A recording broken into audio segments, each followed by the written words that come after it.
siempre, desde que salí de Calle, yo siempre me dije, yo quiero ser un buen jugador de baloncesto. Se me fue la mano, son otros 20 pesos. Para mí, yo siempre dije que la juventud de mi país, yo quería que me viera todos los veranos jugando la Liga Superior. Así fue.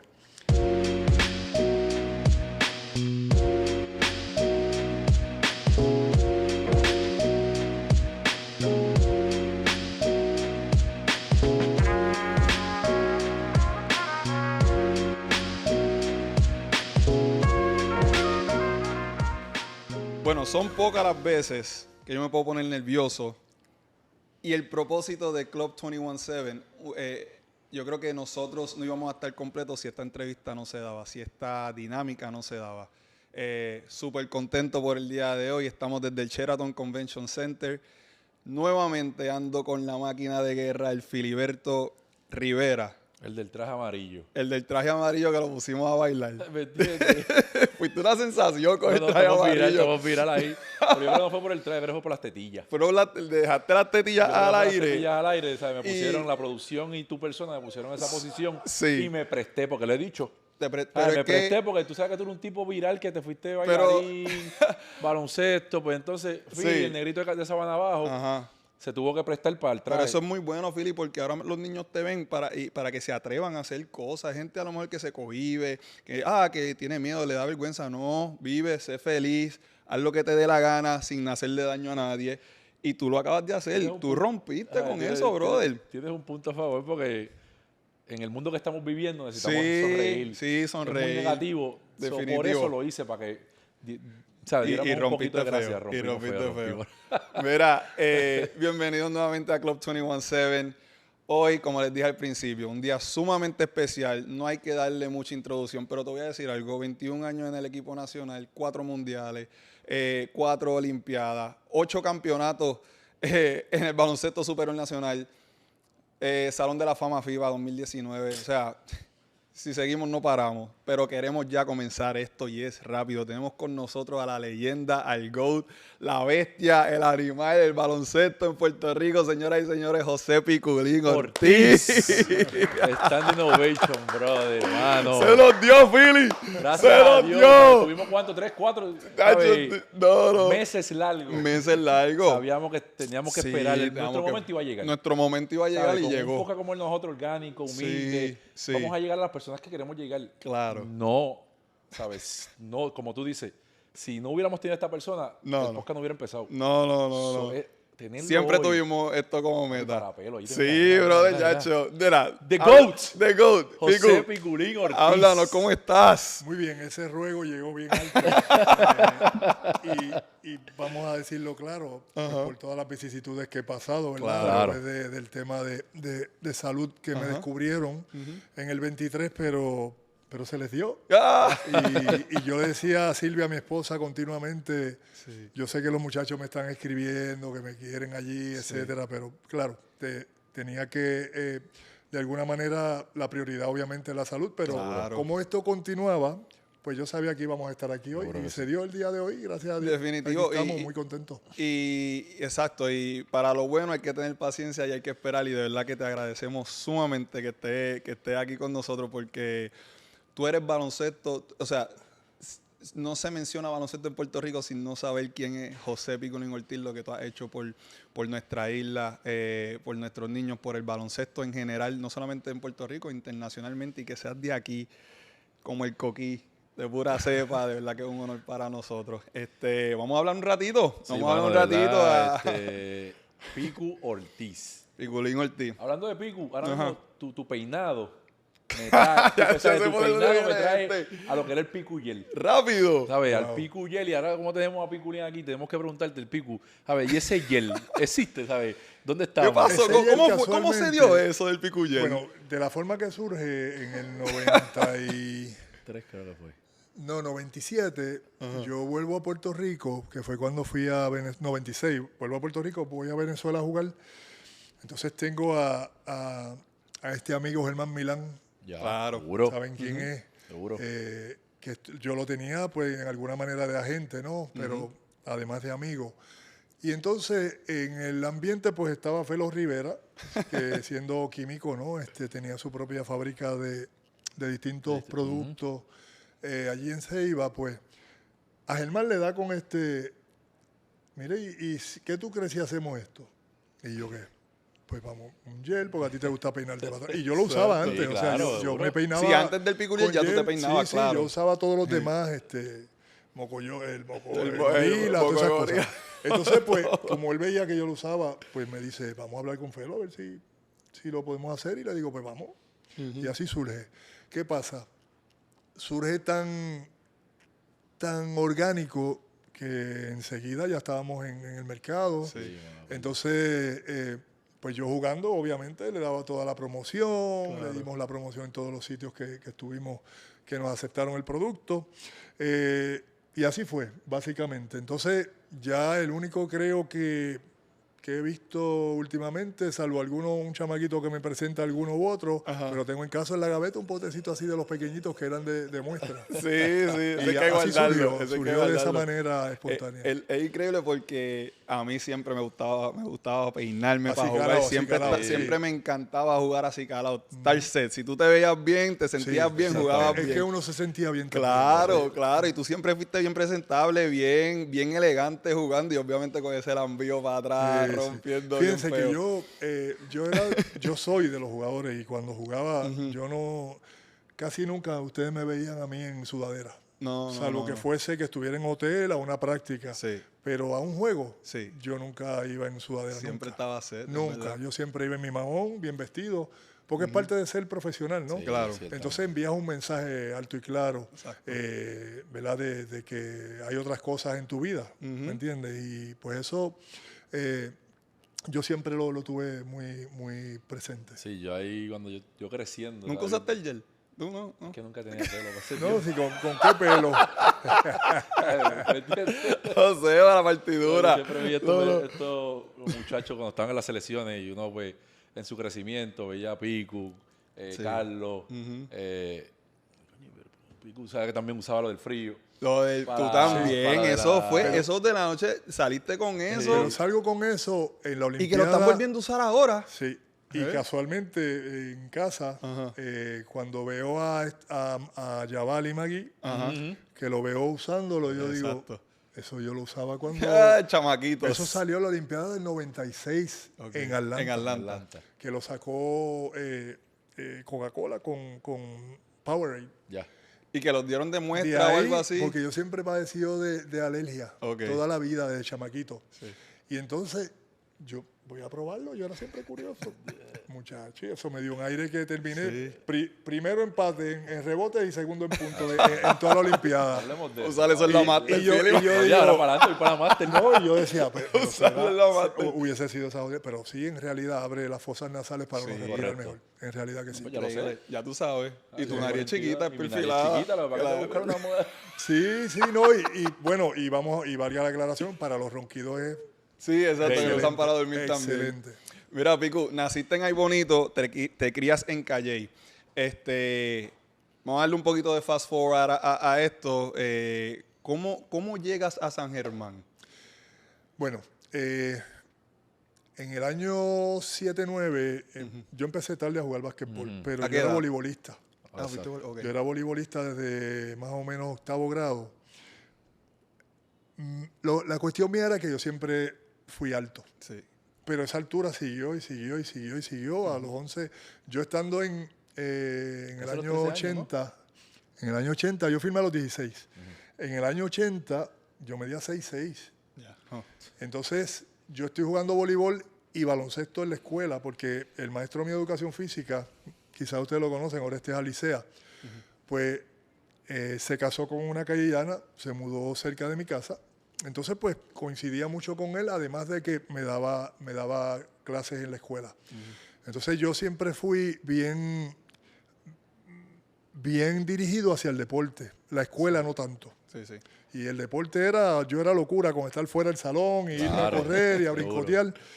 Pero la estatura no me la quitaba nadie porque viene de familia. Entonces, pues, surge que jugando voleibol, yo tenía que decidir si jugaba o voleibol en Arroyo o jugaba baloncesto en San Germán. fui a practicar Baldo Santos. ¿Ustedes saben claro. quién es? Me llevó ahí bonito. Entonces estuve como semana y media practicando allá. No me cogieron.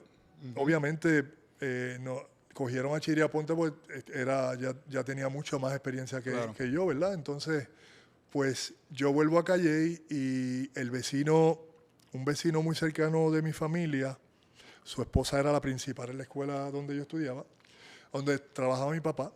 Y entonces él es sanjermeño, el agrónomo, ingeniero agrónomo don Julio Llinas, que en paz descanse. Entonces me viene a mi casa y me dice, vente, que tú vas a ser el próximo centro de San Germán, te voy a llevar para allá. Yo tengo 16 años. 16 años. Y yo me quedo como que así, ¿sabes? Tambaleo, y mi papá, pues, me digo, tiene que hablar con mi papá y con mi mamá. Mi mamá no se opuso, mi papá, pues, quizás un poco más celoso, pues dijo que está bien. Sí. Nos montamos en el Nova, en el Nova Super Sport que él tenía, y vamos por ir para abajo, y toda la historia de San Germán me la contó de camino hasta allá. Entonces, pues, llegó allá, chévere. A la semana vino Mariano Ortiz con Carquín Córdoba a la escuela de mi papá. Ya tú sabes cómo estaba yo. Sí. A filmar. Ya yo jugaba mis pininos. Yo empecé a los 14 años a jugar baloncesto. Sí. Lo que pasa es que fui una esponja tan grande. Claro. Cuando terminábamos la escuela en mayo, el maestro me dijo, toma esa bolita ahí para que sigas practicando. Él me llevaba con él a enseñarme los movimientos. Pero yo entonces me dice, toma esa bolita ahí, por si acaso pues sigue practicando. Entonces entro en los equipos del barrio juvenil, con amigos que todavía tengo allí en Calle y con mis primos, y sigo desarrollando. Era malísimo. Es la realidad, como todo. Exacto. Todo en la vida. Claro, nadie nace bueno. O sea, más si creces así de momento, es difícil el cuerpo adaptarse. Porque la tenía, era más alto que todos. Claro. Entonces ya me entraban a palo, era malo. Sí. Nada, la cuestión fue que aprendí poco a poco, fui cogiendo puños, patadas, de todo. Pero cuando me firman en San Germán, pues ya como que la cosa se pone más seria. Y yo digo, pues, voy a San Germán, estoy la temporada, voy aprendiendo, comí banco como loco, pero practicaba duro. Sí. Jugando de centro, forward, pues jugaba duro y me atrevía, vamos a decirlo así. Entonces, pues, así surge que llego a San Germán. Ya firmado, me quedo allí, 80 sin jugar, 81 no mucho, ahí es que llega Manolo Cintrón. El entrenador, el coach era Fraser Costa. Okay. Y entonces, pues, nada, de ahí surge la amistad entonces con Manolo Cintrón. Viajo con él todos los días a las prácticas, etcétera. Manolo es un fiebre de basquetbol desde los 6 años.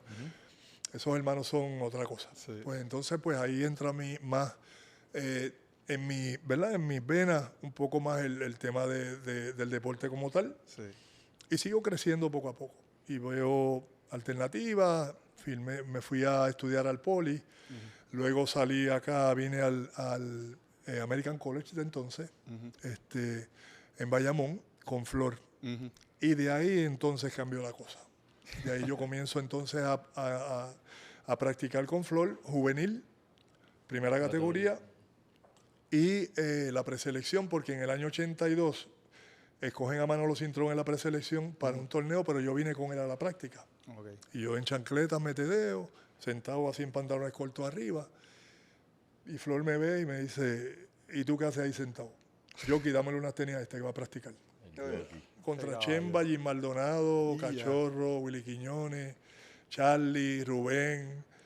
El único que faltaba era Raymond Dalmo de todo ese núcleo. Y entonces, pues de ahí ya la cosa cambió en mi vida. Empezó Flor, te quiero aquí, pero quiero que llegues a las prácticas. Yo vivía en Bayamón, tenía que coger pon para acá, si no, bicicleta. Sí. Era así.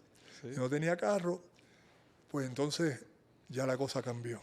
Y ahí surge entonces jugando con Flor, practicando con Flor continuamente todo el tiempo. Pues poco a poco fue cambiando la cosa hasta que entonces 8-3 llega Armandito Torres allí a San Germán, que entonces el que me dice, yo estaba molesto porque como no estaba jugando me quería ir. Y me dice, bueno, tienes dos opciones.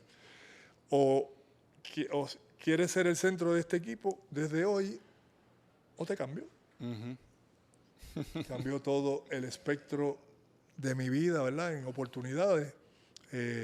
Y en adición, pues, todo el tiempo también que Armandito depositó en mí, ¿verdad? Claro. Como coach, como ser humano, como familia, pues, cambió todo en mi vida. Es interesante, José, escuchar esas palabras a tu temprana edad.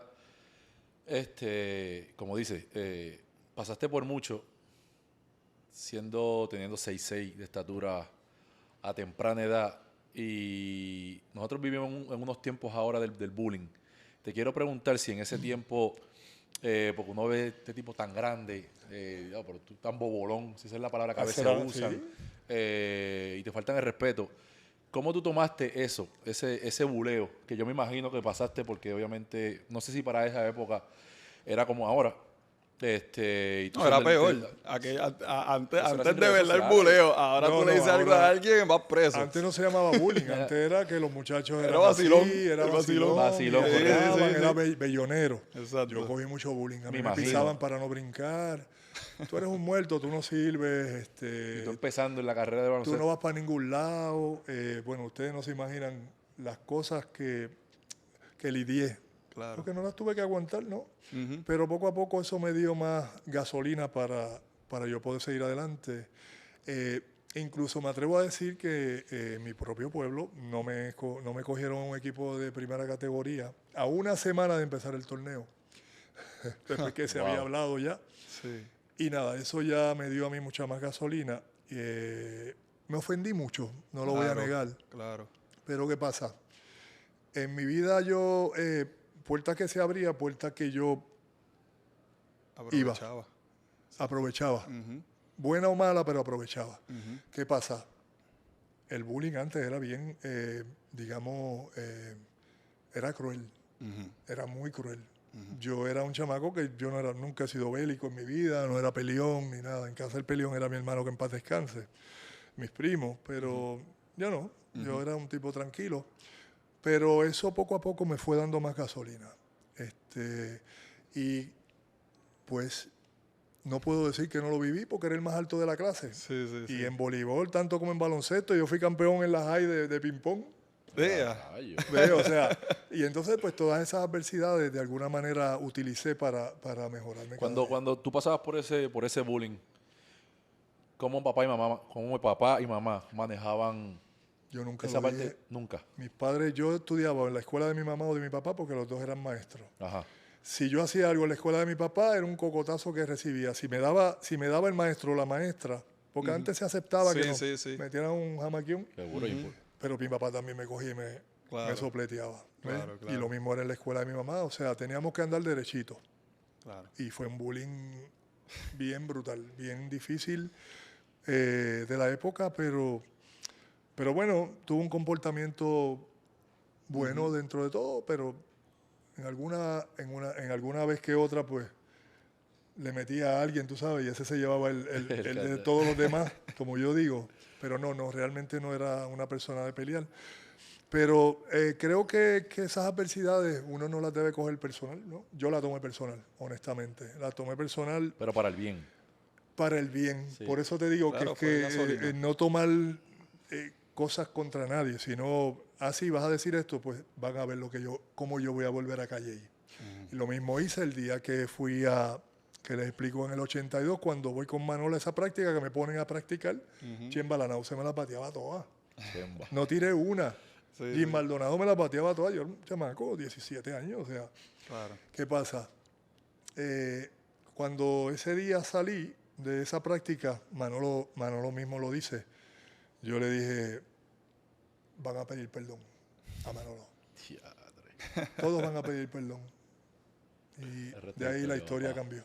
Ese es el mindset, ese es el mindset de utilizar, ¿verdad?, las cosas negativas de la forma correcta, utilizarlo como bien has dicho, como gasolina, y hay que tener una madurez increíble.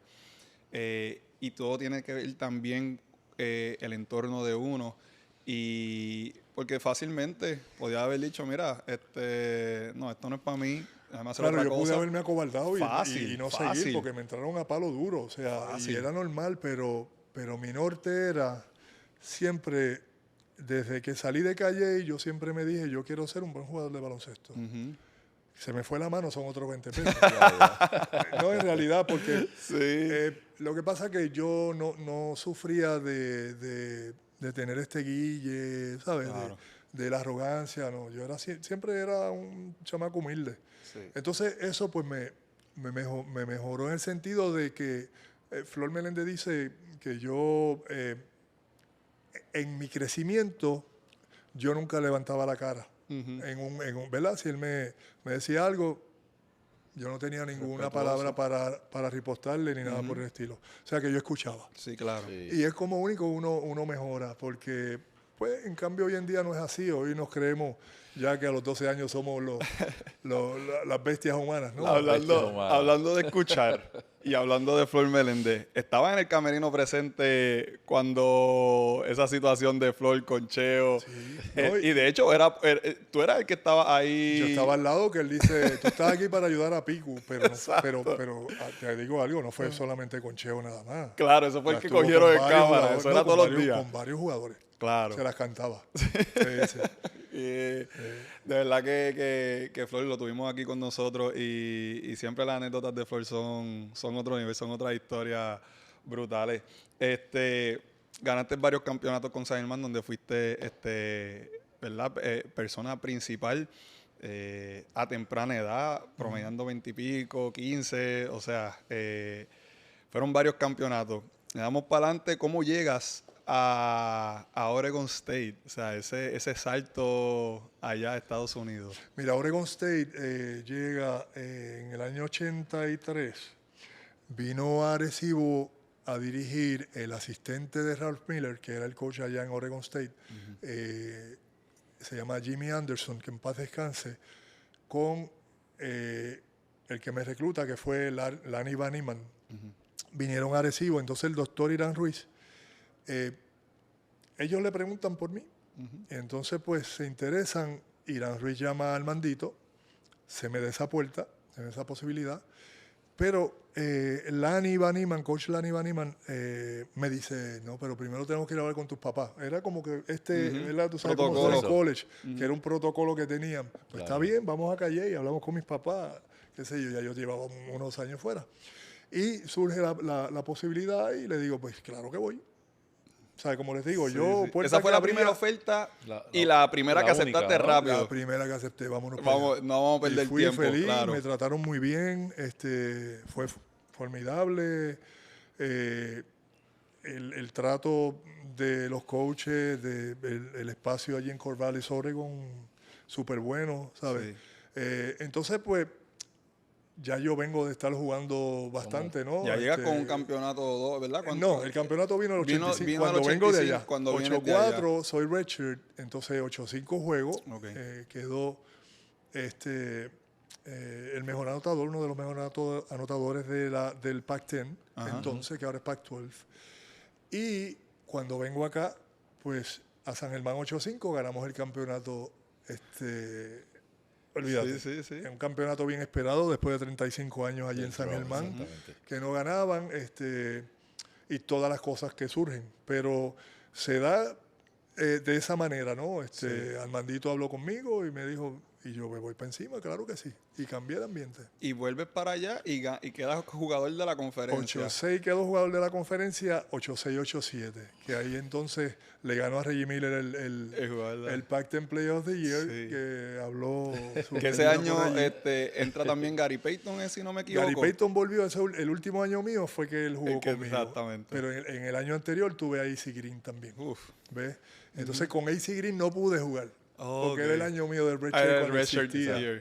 Así que nada, con Gary me fue fenomenal, un jugador bien similar, como yo te digo, claro. Maduro dentro de su juego, porque era un trash talker. Pero le encantaba, le encantaba, un chamaco bien buena gente, pero jugaba, le metía. Acá en palabras nuestras, la rompiste en Oregon. la rompí de alguna manera. La rompí. Y te quiero decir que Claro. la rompiste, ¿sabes? Nuestra jerga. Sí. El jugar en Puerto Rico te ayudó bastante porque estabas jugando con hombres. Sí, eso es lo que yo digo. ¿sabes? Siempre lo digo. Yo no jugaba con niños aquí. Yo aprendí a jugar en Puerto Rico. Llego allí, obviamente, ¿sabes? Maduro. Bastante maduro. Bastante. Bastante maduro y allí me afinaron bastante Tuerca. bien, ¿sabes? Las tuercas, los tornillos y aprendí muchas más cosas, como correr la cancha más abierto. Tenía que mirar al canasto cuando la recibiera de frente al canasto. O sea, todas esas cosas pues fueron cambiando. Acuérdense que aquí yo jugaba de centro, de espalda al canasto, que era lo que a ellos les gustaba. Correcto. Pero nunca miraba al canasto cuando la tenía en el tiro libre, etcétera. Y eso, perdona que Dale. te interrumpa, Ali. Eso, cuando yo también tomé la transición, yo creo que tú pasaste por eso. Sí, tú empezaste a los... Sí, eso es lo que iba a decir. Sí, tú empezaste a los 12 casi. Sí. Dale. No, pero una ventaja que era una ventaja que que teníamos los de antes, que podíamos empezar antes de unir a la yo universidad. empecé a los Sí, 2000, ajá, sí, yo pues empecé a los 2000 con Ángel allí en Coamo y pues me surge la oportunidad de irme a Estados Unidos también y es como tú dices, ya yo jugaba con hombres, yo empecé con Cristian, cuando Cristian estaba, ¿sabes? En su super peak, Monty Wilson, todos esos caballos, Carlos Escalera. Carlos Escalera. Y yo cuando hice esa transición a Estados Unidos, allá ¿sabes? Las tuercas me las amarraron. Pero ¿te al afinaron la tuerca? al mismo tiempo Ángel López Panelli. Claro. Pero tú tenías algo bueno, que tú intelectualmente en el juego estabas bien preparado. Yo creo que tú estabas bastante adelantado saliendo de aquí. ¿Y sabes por qué, Picu? Ahora que tú dices eso me ayudó porque yo me acuerdo una anécdota rapidito. En el 2004 yo estaba practicando la selección.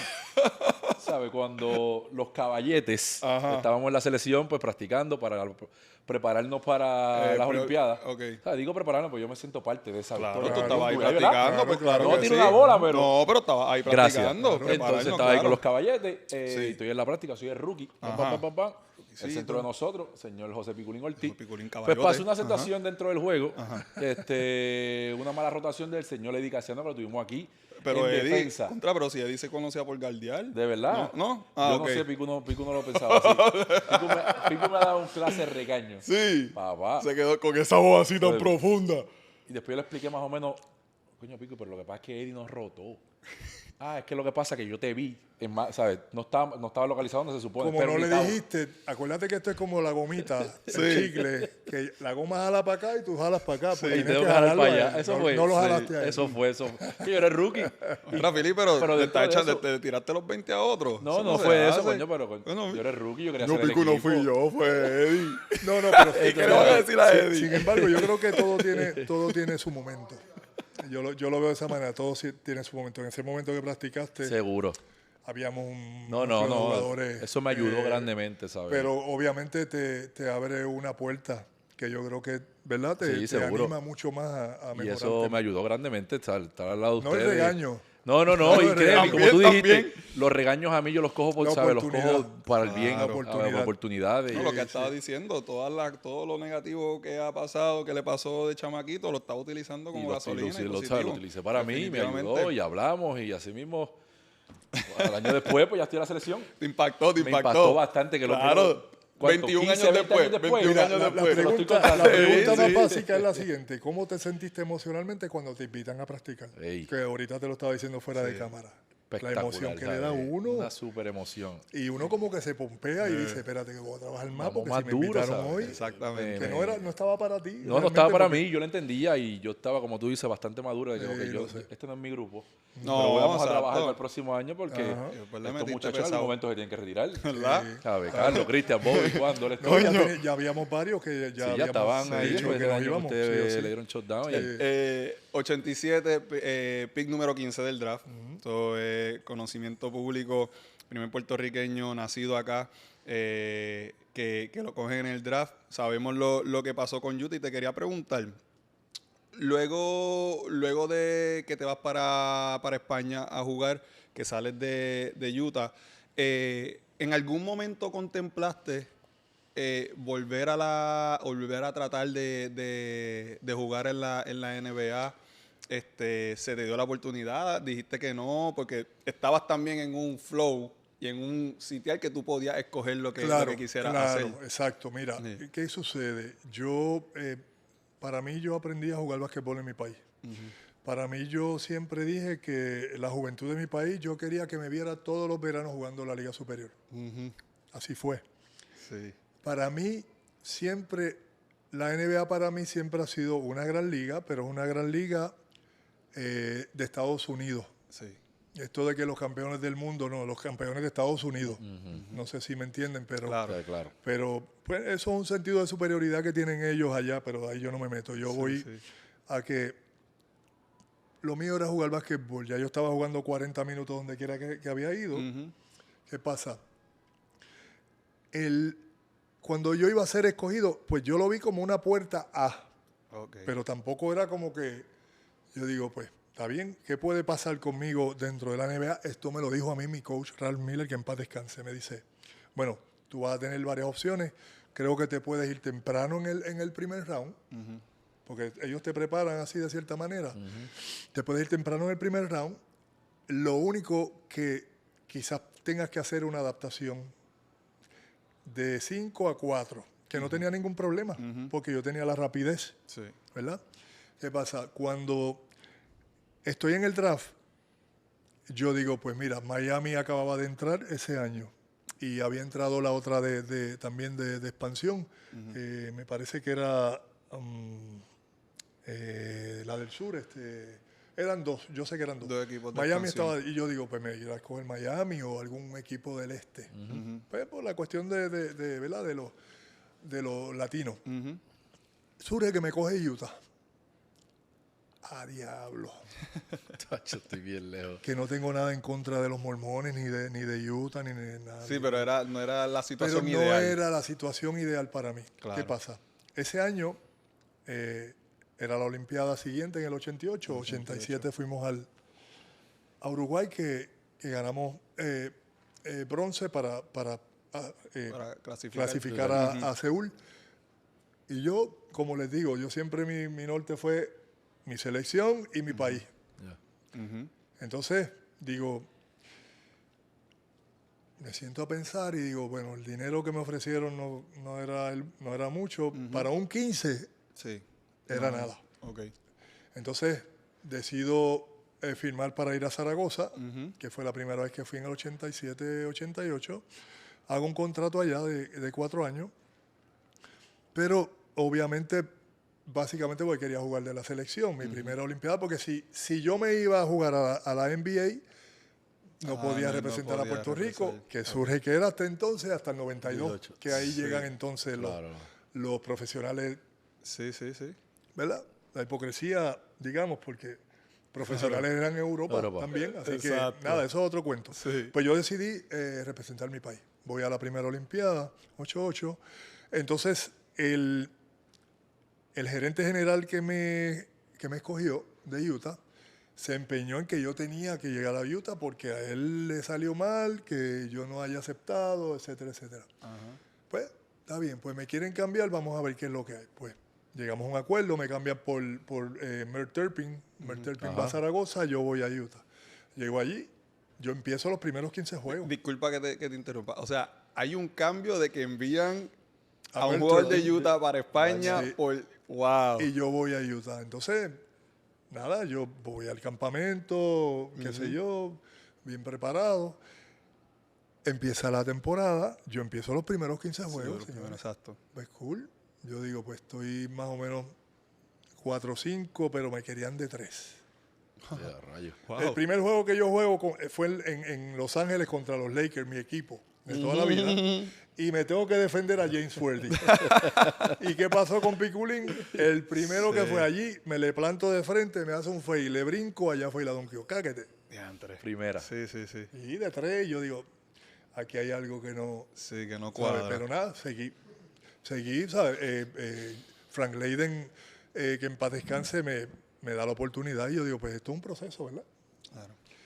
Y el proceso fue, ese primer año, pues corrió bastante bien. Y yo digo, entonces, en noviembre, Leiden, que siempre era gracioso y ¿sabes? Le gustaba, se entretenía mucho haciendo chistes en la línea y qué sé yo con los árbitros. Pero un árbitro un día le faltó el respeto y él dijo que no iba más. Ahí llega entonces el nightmare mío. con Jerry Sloan, en donde tenían a Mike Brown, tenían a Eric Legner, que peor no podía ser que yo, y no era mejor que yo, honestamente. Claro. Entonces, nada, ahí empieza mi nightmare. Y digo, pues voy a aguantar un añito más, qué sé yo. Estuve ese primer año, aprendí muchas cosas, qué sé yo, con Carl, con todo el mundo, me trataron muy bien. Ya el segundo año, noto que la cosa no me iba muy bien, entonces ya trajeron otros jugadores. Y ahí yo como que dije, voy a aguantar, voy a tantear lo que sea. Y cuando en febrero que vino el All-Star Break, yo le dije a mi agente, ¿sabes qué? Sácame de aquí. Pues ya yo estaba llegando a mi casa un poco, ¿no? Sufriendo, llorando, frustrándome y dije, esto no lo voy a... Yo no voy a permitir que ¿Vivías solo allá? No, estaba allá con familia. Y le dije, yo no voy a permitir que este coach me fastidie a mí mi carrera cuando yo sé que puedo jugar en otro sitio. Claro. Y de ahí es que viene, entonces surge que vuelvo entonces a Real Madrid y a Barcelona, etcétera, etcétera. Wow. Son Real Madrid y Barcelona, ¿verdad? Que estuviste en ambos equipos. Todo esto fue después del Mundial del 90. Sí. Obviamente jugué el año antes, medio año en el Madrid. Cuando surge que jugamos en el 90 en Argentina, pues entonces el Madrid no se interesó y ahí vino el Barcelona y me firmó por 2 años. Qué triste, porque yo creo que, escuchando esa anécdota, who knows si Pico hubiera jugado de 10 a 15 años. Es que lo hubiera hecho si hubiera estado en la situación correcta, porque es que y pidió cambio, le dio patique eso a todos esos jugadores. Pidió cambio y sabrá Dios si lo hubieran cambiado a una situación mejor. Pero bueno, porque la NBA no era el endgame. No, y recuerdo, Ramón Rivas estaba en Boston. Y en Boston estaba el asistente que me llevó a mí a la universidad, Lani Baniman. Y él se interesó en que me llevaran a mí a Boston, pero no se pudo.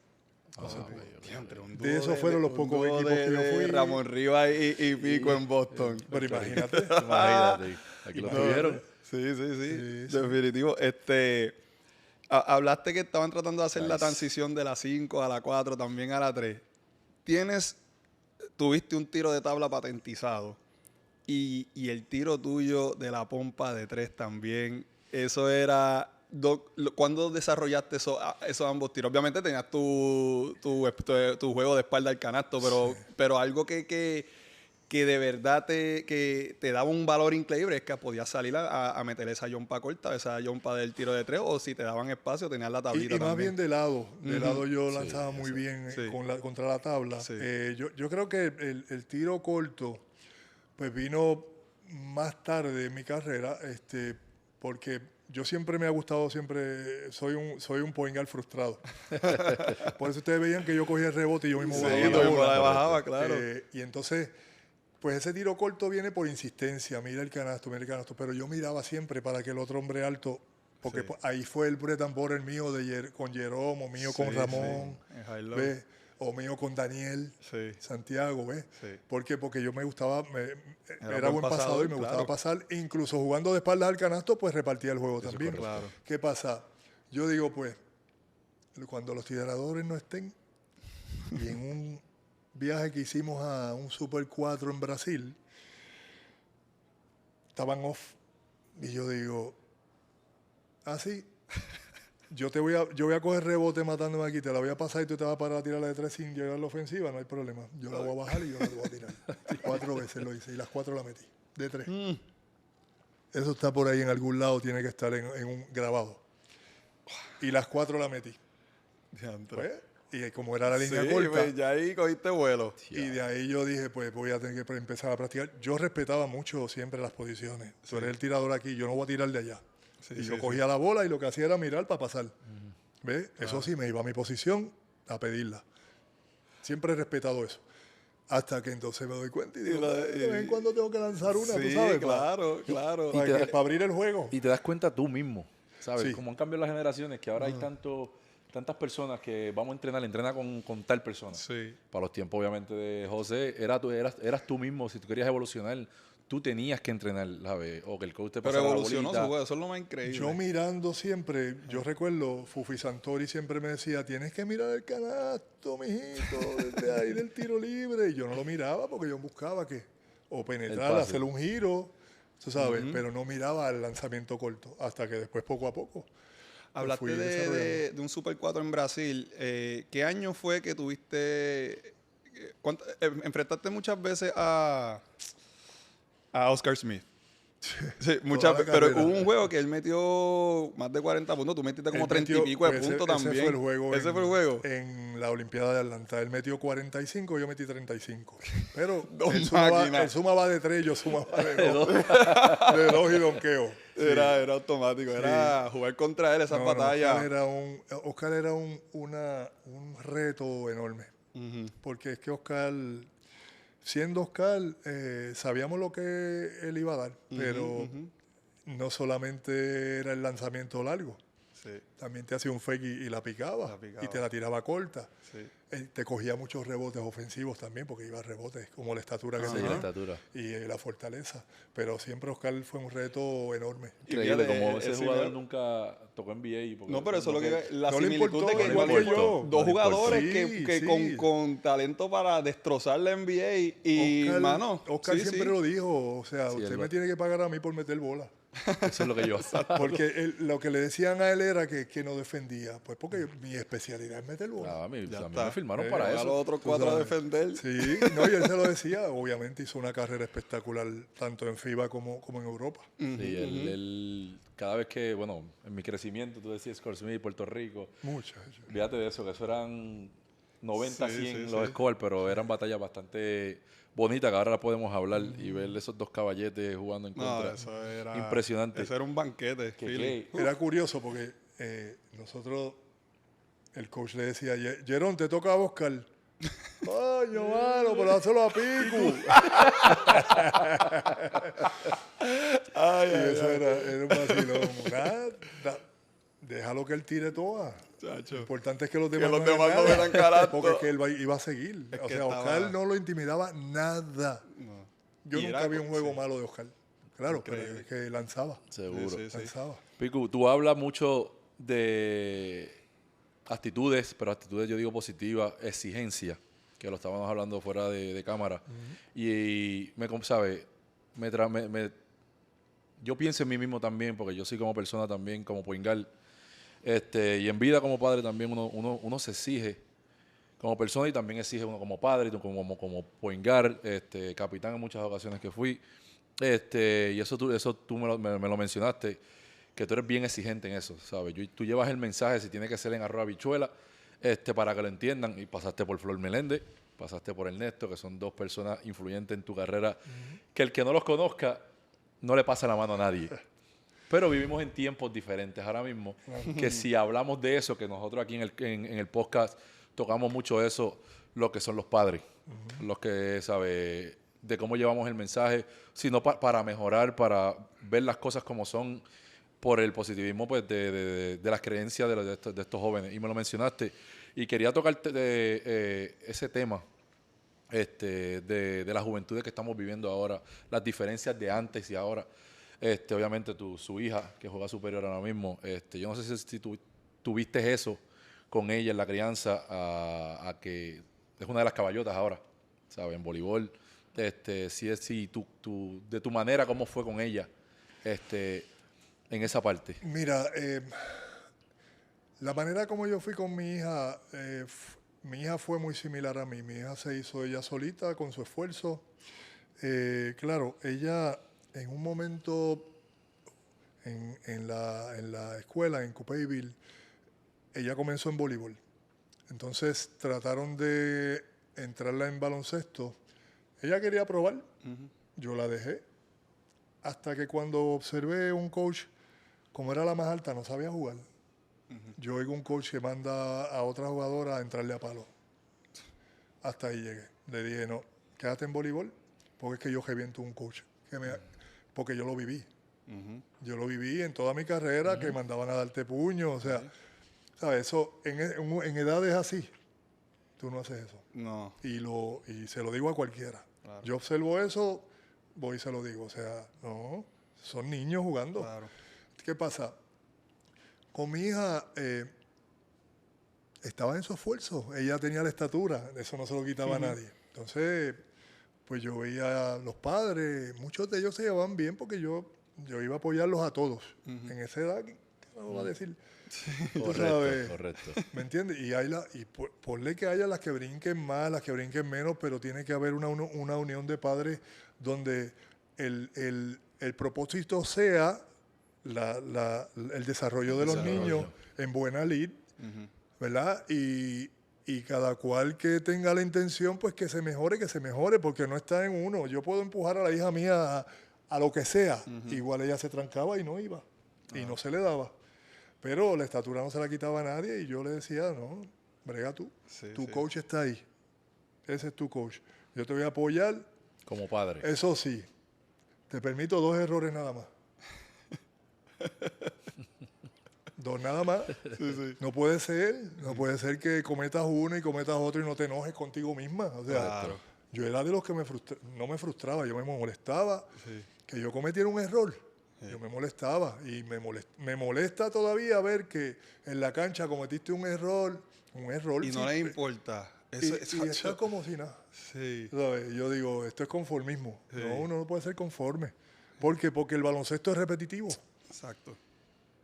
No somos perfectos, pero es repetitivo. Entonces, como te decía fuera de la cámara, yo siempre dije a mi hija, yo no voy a hablar con ningún coach en lo absoluto. Para que te ponga o no, eso te lo va a ganar tú. Y así ha sido su carrera. Gracias a Dios. Y lo que yo siempre digo es, los padres tienen que seguir siendo padres, hayamos jugado o no. Pues yo jugué voleibol. Entonces, hoy en día ha cambiado muchísimo. Demasiado. Los nombres, las cosas, tú sabes. Pues nada, yo observo. Observo y le comento. Pero si ella, por ejemplo, perdió un juego, entonces yo como padre voy a ir encima... hiciste toma. No, eso se lo dejo al coach mañana que le hable. Y yo creo que es justo tanto para uno como padre, por la relación, como para ellos también, porque cogen palo allá. Y es una presión brutal hoy en día. O sea, aquí no jugamos al desarrollo, aquí jugamos a ganar y a perder. Que eso es lo que yo no entiendo. ¿Me entiendes? Son niños. Hay que ponerlos a aprender y a divertirse. Ya de 14 para arriba, son otros 20 pesos. Son otros 20, exacto. Entonces yo oigo a estos padres, mi hijo va a ser NBA a los 11 años, a los 7 años. Le dicen caballos. Mira, sí, el hijo, yo recuerdo uno. Los rankings, los caballos. Sí, una vez uno me dice, el hijo mío ganó 5 campeonatos en la categoría de 6 años. Y ahora está... Los estamos viviendo. ¿Y está jugando ahora? No. Lo estamos viviendo, eso mismo. Pues, pero es que somos nosotros los que tenemos de alguna manera, como les digo, yo estuve en 4 escuelas y no estamos mal. Estamos muy mal de la manera que estamos proyectando, vamos a decirlo así, tú no tienes que proyectar nada hacia tus hijos, porque tú ganaste campeonato, tú también, yo también. Porque yo tengo que estarle exigiendo a los hijos míos, diviértanse y olvídense de eso. Ya después bregamos entonces con las responsabilidades. Exacto. Individualmente. Puedes empezarle a exigir, pero un pobre muchacho de 12 años. Yo pienso que a esa edad lo más que la presión que se le tiene que meter a un hijo es de tener disciplina, que sean respetuosos. Lo hagan bien, lo hagan mal. Oye, nadie juega para hacerlo mal, como tú dijiste. Hay que aprender de los errores, que no cometas un error 2 veces, claro. Son otros 20 pesos. Pero ser alguien tan exitoso como tú, no es justo yo estarle tirando encima lo que yo logré. Exacto. No se vale. Pero algo que tú puedes enseñar. Porque nadie es obligado. Exacto. Sí, oye, exactamente. Yo se lo decía a mi hija, tú no tienes que ser jugadora de baloncesto. Decidiste ser voleibolista, pero no tienes que ser como tu papá, porque es injusto compararlo. Exacto. Es muy injusto. Ellos tienen derecho a hacer lo que quieran. Sí. Si lo quieres hacer, ponte ponte ese carimbo encima y ponerte esa presión adicional, pues es tu problema. Pero con lo que salga de ti, claro. Y muchas personas, yo estoy seguro que cuando en su crecimiento ven a su hija como que es la hija de Piku. Sí. ¿Sabes? Le ponen esa misma presión. Esa presión. Y esa presión se la ponen otras personas. Porque es la hija de Piku. Exactamente. O tiene que estar en el equipo porque es la hija de Piku. No, tiene que ser como yo. No necesariamente. Estoy contigo en eso y esas son cosas que por eso yo digo, a veces estamos mal y pensamos diferente a lo que es la realidad. Porque, ¿sabes? Tomo ese caso como ejemplo y no debe ser así.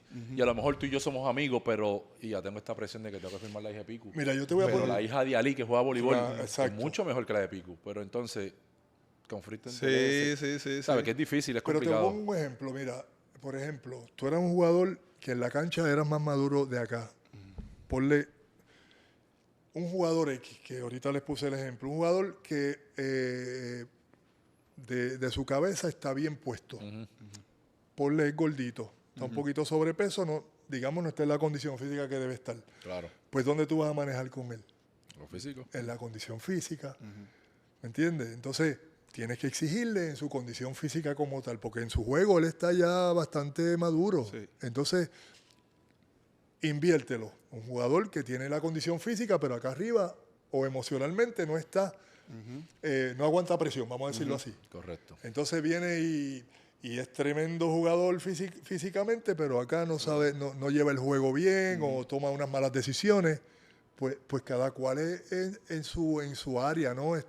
Y uno como coach tiene que observar eso en los jugadores, porque tú le vas a meter presión a un chamaco que es tremendo talento, pero que acá no está desarrollado todavía. Yo creo que ahora mismo lo más que hay es ese tipo de jugador, que físicamente también, porque están entrenando, que si skills coach, que si esto y si lo otro, no hay problema, pero entonces la de leer el juego. La de tengo que hacer esta jugada por esto, tengo que hacer este pase por esto. Esa es la que no tienen. O se preguntan ¿por qué tengo que hacer la jugada si yo puedo solo? Si yo puedo solo, claro. Que no, si puedes solo, vete a jugar tenis. Exacto. O vete a hacer natación. Sí. ¿Me entiendes? Sí, claro.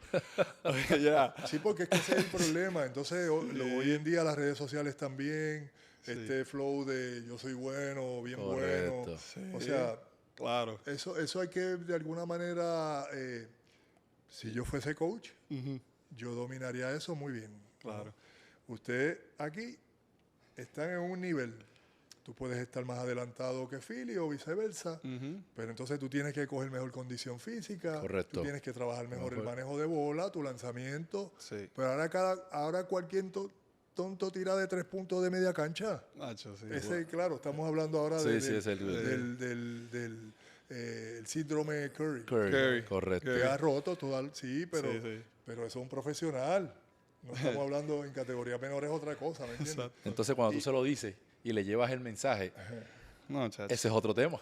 No, y se lo dicen a los papás y los papás quieren venir a darte también. ¿Me entiendes? Pero entonces, ¿qué estamos hablando? Si te lo digo de buena manera, es por el bien del chamaco. No te lo estoy diciendo porque no es una realidad. Pero tú no le puedes hablar así a mi hijo. Pero entonces, pues, no juegues básquet. Mira, o no juegue cierto deporte. Yo creo que hoy en día los padres no saben decirle no a sus hijos. Definitivo. Y no es un no que tú tengas que estarle diciendo no todo el tiempo. Pero tienes que marcar unos límites. Porque sí, tú eres bueno, tienes 12 años, pero no sabes llevar el juego. O tú eres bueno, tienes un manejo de bola bien bueno, pero no sabes jugar de equipo. Porque tienes que pensar en el equipo, porque tú juegas con 4 más, tú no juegas solo. Exacto. ¿Ves? Exacto. Entonces, tenemos un problema bien grande. Bien grande en nuestra base dentro del deporte. Sí. Bueno, los comodines adicionales también, es verdad. Que hay coaches porque sabemos que... ¿Cuántos coaches tenemos, José? Buscar los jugadores de aquel mejor no te... Entonces yo, mi versión siempre ha sido apoyen a sus hijos. Definitivo. No los coacheen, dejen que sean los coaches los que los dirijan. Exacto. Y usted sea su papá. Exacto. Mira, Piku, excelente. Quiero hablar del 98. ¿Por qué del 98? Porque es cuando entonces comienzas con Santurce. Y obviamente sabemos lo que es Santurce. Quiero que me hables también de lo que significa. ¿Ganó Santurce Ganó como 5, yo creo. Sí. Pero relax. Pensaba que no tenía... ¿Tenía campeonato en Santurce? Yo creo que ganó, sí. ¿Tú ganaste en Santurce? ¿Tú ganaste en Santurce? Creo que 5 en 7. Tranquilito. Ahora teníamos equipo. Coño, prestamos un campeonato de eso, amigo. Prestamos un campeonato. Con la mano. No, Oye, Pitu, no, tú ganaste 5, yo gané 3. Teníamos equipo. Pregúntale cuánto ganó. Ahora voy al baño. Pero ¿por dónde tú vas? Quédate ahí. Yo voy al baño, ¿qué pasa? Pero contando los de ligas menores, porque ahí puedo Eso hablar. no cuenta, si Pico lo acaba de decir. Eso es Ya campeonato. lo verdad, Eso Pico es- acaba de decir que lo cuenta, que eso es para el go. desarrollar. Coño, yo he ganado a Vistenia, Ah, he ganado Vistenia, un par de ¿eso cuenta? cositas. Ah, pues está Sí, bien, está sí, bien, me está hace sentir bien. Mira, lo que pasa es que estaba buscando material para la entrevista y cómo es que sales de San Germán. Yo, o sea, no sé, leí que te dieron el release. No. Exacto, pues yo dije, Mejor imposible no que comentes nada. A mí me votaron de San Germán. te Listo. votaron, En el peor año todavía. 96, cuando yo quedo en la Olimpiada, empatado en primero en rebote Ajá. con Sabonis y segundo en puntos después del señor Oscar Schmidt. Increíble. Pues yo ¿verdad? llego de la Olimpiada, llego a San Germán, el primero que estoy en la práctica soy yo. Yo no pedí ni descanso ni nada. Yo llego allí a practicar. Hago un contrato en Grecia Ajá. de 2 años en donde el dueño interpreta que es que yo me iba a ir. Ok. Y yo le digo, yo no me puedo ir porque la regla de FIBA no lo permite, que yo, si estoy aquí corriendo un torneo, no me puedo ir en mitad de torneo Exacto. e irme para allá, porque la carta no te la van a, Claro, a pasar. exacto. Pues él interpretó que yo los iba a dejar acéfalos de mi servicio. En eso fue que entró Miguelito Mercado. Y Miguelito se hizo eco también de Armando. Y lamentablemente pues fue bien frustrante para mí el que ninguno de los jugadores Nadie te va a quedar. dijera nada, Ajá. o sea, nadie. Pero nada, eso son cuestiones ya que yo digo que se dan, Que se dan, y exacto. a veces uno se engaña, ¿no? Pues sucedió que eso, él me votó. Yo Ok. me voy, yo no iba a pararme ahí, por cierto, quedó endeudado En deuda. conmigo, que Ajá. yo nunca le he pedido el dinero. Y no, esto no lo estoy haciendo para pedirle el dinero. Pero podemos No. pedir, deben de haber muchos No, intereses y- ahí. no, no, Deben de haber muchos si intereses miramos- ahí. Acredítense. Perdóname, y si miramos el contrato, me debe todo ese dinero. Claro, porque claro. Estábamos primero en la liga. Sí, sí. 20 y creo que 22 por ahí. Así que, nada, me sacaron, me fui, Sí. ahí terminó. No jugué 97, que es cuando ganan contra Carolina, Carolina. Ajá. pero tenían 2 refuerzos, no uno. Sí. Sí. En mis tiempos pues era uno para mí Era nada más, uno, exacto. que no pasa nada, no me estoy quejando, pero no juego 97, entonces ya 98 surge que Angelo ya surgen los planes de traerlo a De los Aguadilla. tiburones de De Aguadilla. acá. Aguadilla, Ajá. correcto.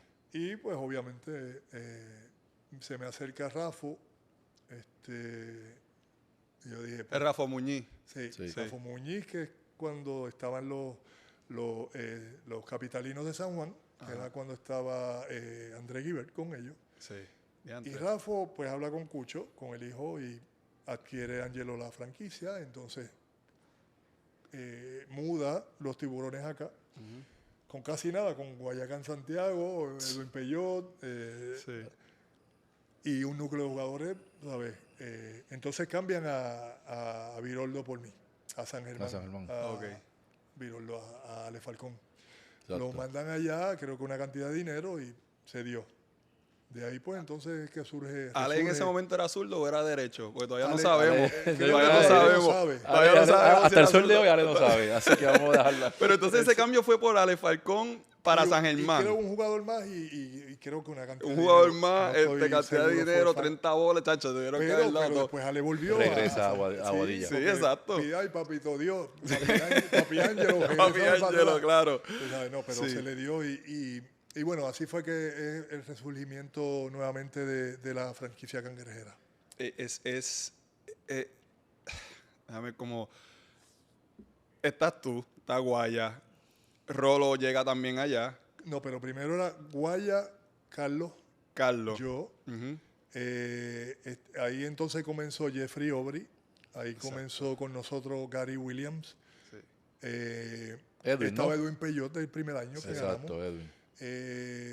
Estuvo Guillermo Casado. Correcto. Era De Llorén. De Llorén. Correcto. Sammy Villegas Sammy estuvo Villegas con nosotros. estuvo Bimbo Carmona estuvo con Correcto. nosotros, que se lo mandaron a Estados Unidos.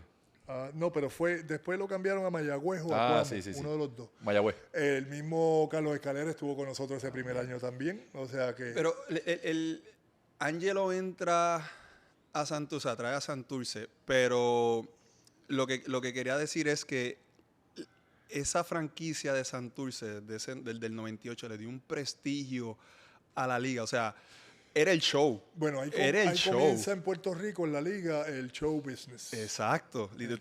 Venía gente, venía muchos artistas a los juegos. Ángelo pues, montó su tiene esa visión artístico dentro del juego. Exacto. Las palabras de Ángelo conmigo fue, te voy a hacer un artista completo. Entonces, claro, seguridad por todos lados todos los días, para arriba y para abajo. Y la realidad es que fue el producto de ahora fue lo que Ángelo Medina. Yo me acuerdo en el 98, yo empecé a practicar con Ponce en el 98. Y no podía participar porque yo empecé a practicar con Ponce y Flor me trajo 20 para que practique en todas las prácticas, te desarrolle en todas las prácticas. Yo tenía 14 años ahí. Y me acuerdo, él decía, te voy a uniformar, tú vas a estar en el banco, no puedes jugar obviamente, pero vas a estar uniformado, papi. Yo 14 años, llegaba de los juegos a las 12 de la medianoche, al otro día para la escuela, un flow increíble. Pero la cuestión es que me acuerdo que fueron esas finales contra Ponce, fueron... Y yo ir a esas finales, el aura en el Roberto Clemente, el aura de ver a Piculín, de ver a Guaya, de ver a Carlito, o sea, brother, eso era como que ver a los dioses del básquet. Y más en una serie contra Ponce, que con Toño, Bobby, Papote, o sea, eso era la crema de la crema. Pero me acuerdo entrar al Roberto Clemente, yo con 14 años...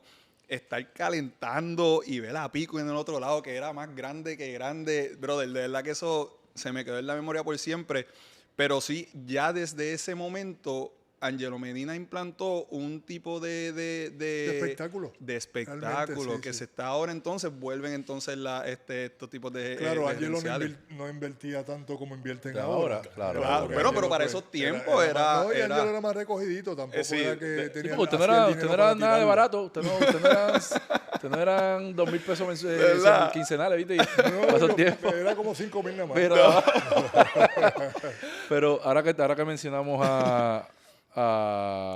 que la era de los cangrejeros, yo sé que hay dos personas bien importantes, además de lo que son los jugadores, que lo acabas de mencionar, es Ángelo Medina, ¿sabes? Y obviamente Julio. Son dos grandes del baloncesto puertorriqueño que le han dado demasiado. Háblame de lo que significa Ángelo, que Dios lo cuide, Ángelo Reyes, a Ángelo Medina. Bueno, Ángelo tuve la dicha de encontrarme, ya yo lo conocía, lo había conocido en Madrid, casualmente, en un hotel que yo estaba quedándome en ese entonces y él estuvo allí, nos reunimos y tal, pero... Y entonces surge que de alguna manera, en algún momento, Rafa se iba a convertir también en agente mío de entonces, cuando Promotores Latinos estaban ellos mucho antes. Pero nada, la cuestión es que se da que yo estoy plenamente libre porque ya yo no... Anyway, yo iba a ir a San Germán a pedir que me dieran el release porque yo no había jugado el año anterior. El año 97. Así que yo podía ir y pedir el release, pero Ángelo me dijo, no te preocupes, buscamos la manera de traerte. Ok, se da.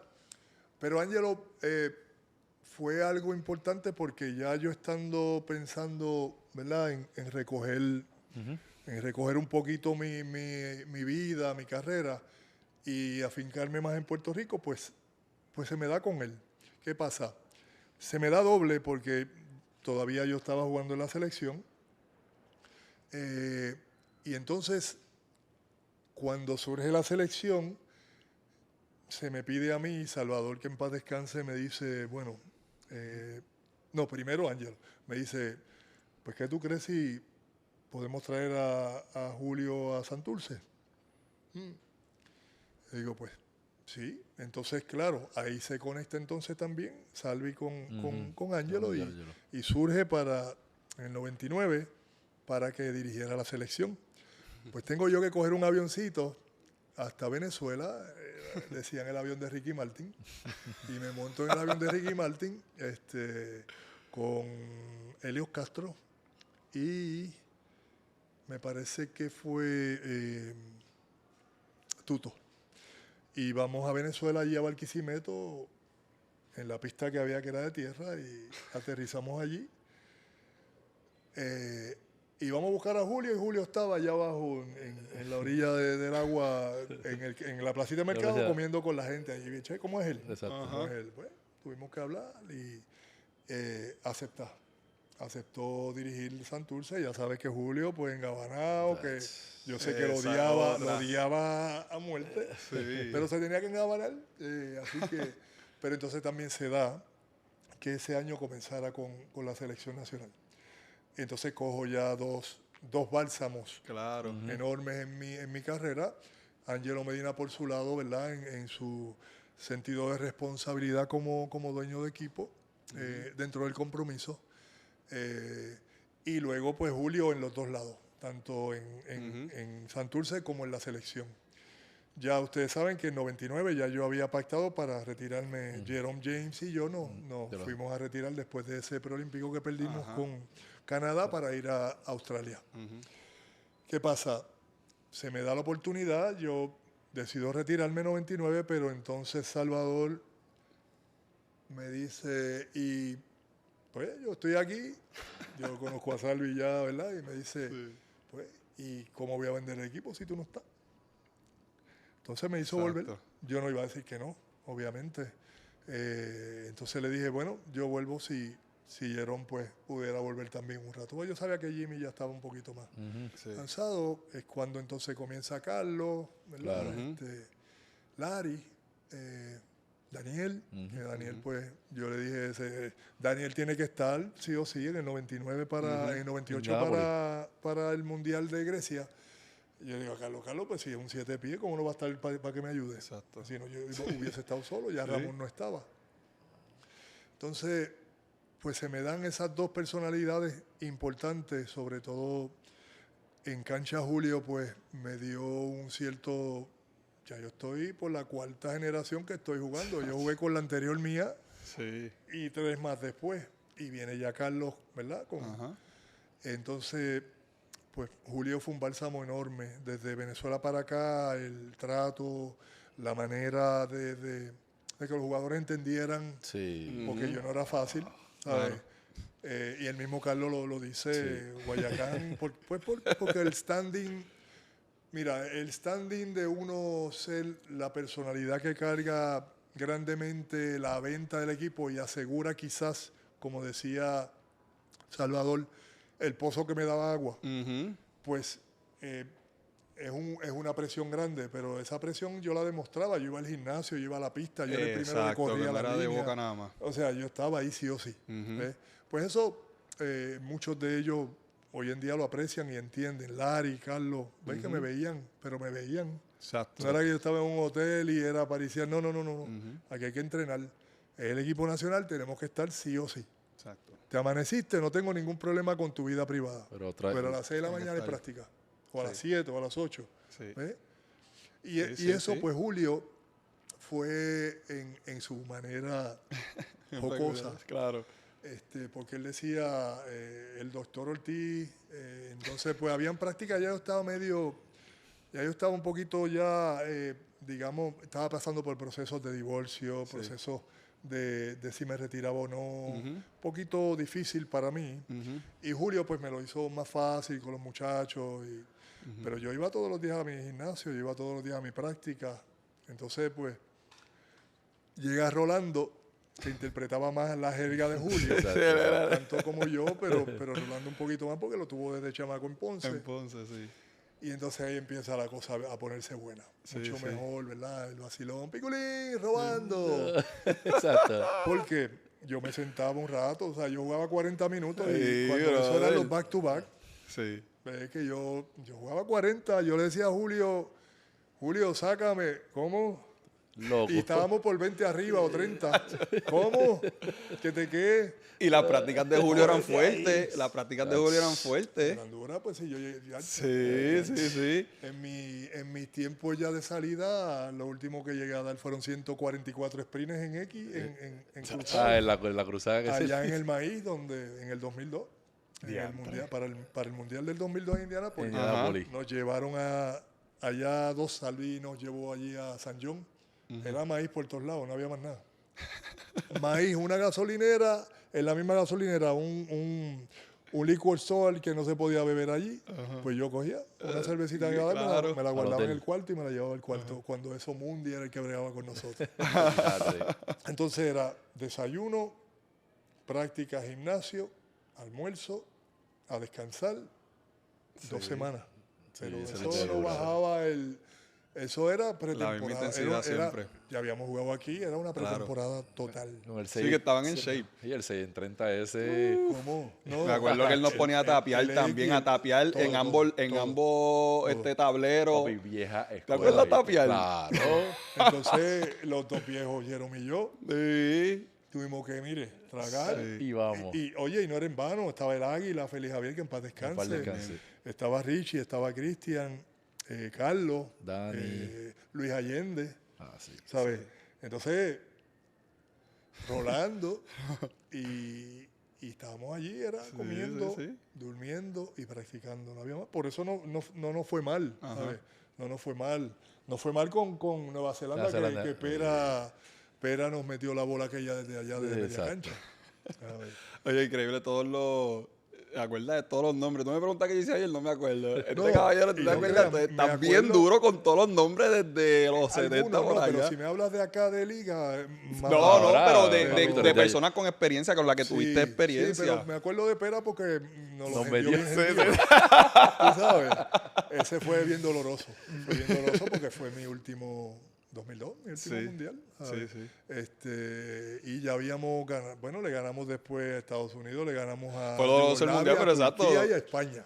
Exacto, después y España con los Gasol en su pie, niños. Sí. Exacto. Tú mencionas a...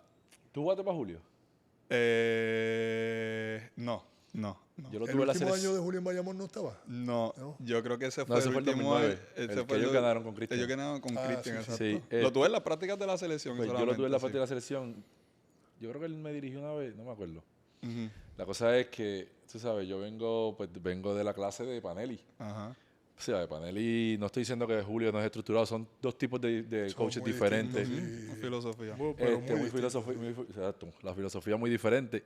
Y Ángel es todo por el papel y en 5 minutos hacemos esto, en 5 minutos hacemos esto. Entonces llegó a la selección y Julio, el speech antes de práctica, era 15 minutos hablando de Grecia. Y yo, niño, ¿qué me está diciendo este tipo? Entonces, ¿qué tiene que ver aquel tipo o aquella cultura con el juego que yo quiero tener?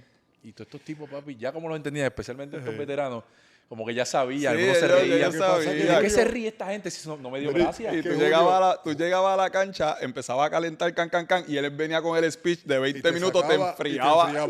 Sí, ahí yo a veces venía a estirar, se tiraba solo en una esquina. Hace Julio, no era solo eso. Haciendo push-ups y eso. Lo diferente de Julio era que Julio mezclaba la cancha con sus lecturas de aprendizaje del personal y la vida misma fuera de cualquiera. Exacto. Y entonces ahí era que se mezclaba todo. Sí, pero Julio le daban esos swing, esas notas, cuando le dieran y él paraba la práctica. Literal. Y se sentaban y pues ahora vamos a practicar. A nosotros no lo hacían ese frío del Coliseo. Y claro, los chamacos, Carlos, eran todos jóvenes. El viejito era el que sufría, pero dale. Estábamos 3 horas más jugando. Sí, exacto. Y la diferencia era esa, jugábamos 3 horas, cancha completa, con el reloj. Ahora ponlo en 3 segundos, abajo situaciones, exacto. Situación de juego todo el tiempo. De juego, y por eso tú veías que eso después era... Aunque en realidad la situación de juego, si faltaban 10 segundos y estaba abajo por 2, era bola pico. No era mucho que hacer también, ¿verdad? Ahí estaba el punto que iba a decidir Carlos. Si se iba a ir a jugar o se la iba a dar a Guayaya. Era read and react. Tenía un par de opciones. Pues de la guaya de tres, tenés Carlos, tenías a ti. Digamos que se diseñaba una jugada. Claro. Pero después no salía la jugada porque te la leían, era read and react. Y ahí entonces eso te proyecta de alguna manera al juego real. Ahí la tenía. Definitivo. Y así era, estábamos 4 y 6 horas allí. Mira, Pico, quiero hablar algo de bien importante. Tuviste tus momentos malos. Sabemos que 2011 fue un año bien fuerte. Pero no quiero hablar de eso. Quiero más hablar de lo que es la salud mental, de lo que es el proceso mental por el cual pasaste. Porque te escuché hablando sobre situaciones de depresión, situaciones, ¿verdad?, de ansiedad, situaciones, ¿verdad?, que mentalmente tuviste mucha dificultad. ¿Cómo lograste salir de eso?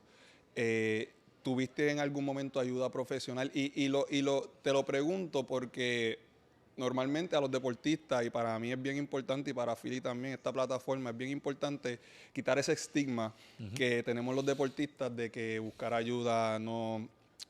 tenemos que ser machos, fuertes todo el tiempo, tenemos que ser, tenemos este prototipo de persona, ¿verdad? Y vi eso, ¿verdad? Leí eso de parte de ti, que lo mencionaste en algún momento dado, y mano, quiero que la gente sepa la importancia de lo que es de cuidar de la salud mental, de tanto, ¿verdad? Porque la física es sumamente importante, pero si no estamos bien mentalmente, pues eso va a afectar todo lo que tenemos. Yo soy bien vocal al respecto de la ayuda que puede tener un psicólogo, los padres, todo ese tipo de cosas, pero nada, de tu proceso, ese año, de cómo lograste superarlo, ¿verdad? Y junto con lo del diagnóstico también de cáncer, que todavía estás pasando por ese proceso, pero han sido situaciones negativas en tu vida. Hemos visto como todo lo negativo al principio de tu carrera, pues lo convertiste y lo usaste como gasolina. Pero quiero que me hable un poco del aspecto mental, la depresión, ese tipo de cosas. Mira, yo creo que trae un punto bueno y bien real en Puerto Rico. Considero que no hay familia en Puerto Rico que no tenga un familiar cercano con problemas de alcoholismo, drogadicción, problemas de no tener trabajo, que quieras o no, aunque no tener trabajo para cualquier persona pudiese ser un detonante. Sí. En el caso mío, ya yo venía, como les mencioné al principio, desde el 2000 para acá, ustedes saben que yo hice Patria, el negocio en Calle, con un fin de ir saliéndome ya del baloncesto y tener un negocio. Siempre fue mi sueño. Nada, la cuestión fue que hago Patria, pero como no estoy en el negocio, pues la situación no se muestra muy favorecedora en cuestión de si miramos los números, mirando los números. En ese sentido también, pues estoy en un lío familiar, ya también separándome, ¿verdad? De la madre de mi hija. También pues viene todo se junta todo, yo estoy tratando de, con todo ese revolú, hacer lo que tenía que hacer, que no, en la cancha no se me estaba notando, pero sí se me notaba más bien en la parte de mi comportamiento fuera de la cancha. Sí. Llegaba tarde a mi casa, el alcohol. Entonces, ¿qué pasa? Surge que nosotros nos ven en un pedestal, es un atleta tremendo, tiene que estar bien de su mente para llegar a donde llega. No, realmente no es así. Definitivo. Todo el mundo tenemos nuestros problemas, nuestras situaciones. Considero que pues ese fue de alguna manera donde comienza ahí un abismo, un semiabismo en donde nos negamos de alguna manera a pedir ayuda. Y lo reconozco que pues siempre decía, yo lo resuelvo, no hay problema. No, hay que pedir la ayuda cuando sea necesaria. Creo que más bien en cualquier momento que uno tenga una situación, sea matrimonial, sea con los hijos, sea personal, uno debe buscar ayuda porque son necesarias. De ahí saltamos entonces al 11, en donde entro en esta dinámica idénticamente igual, tomando malas decisiones por cuestiones de alcohol, de droga. Entonces, pues te lleva a eso mismo también. ¿Qué pasa? Había que tomar una decisión. Cuando me sucede lo que me sucede, yo tenía que tomar esa decisión. Ya yo sabía lo que venía, etcétera, en cuestión de que lo que me tocaba, vamos a decirlo así. No a la segura porque era decisión de la propia jueza, pero la jueza quiso mandar el mensaje. No fue que yo tuve un trato de ninguna manera preferencial, porque me merecía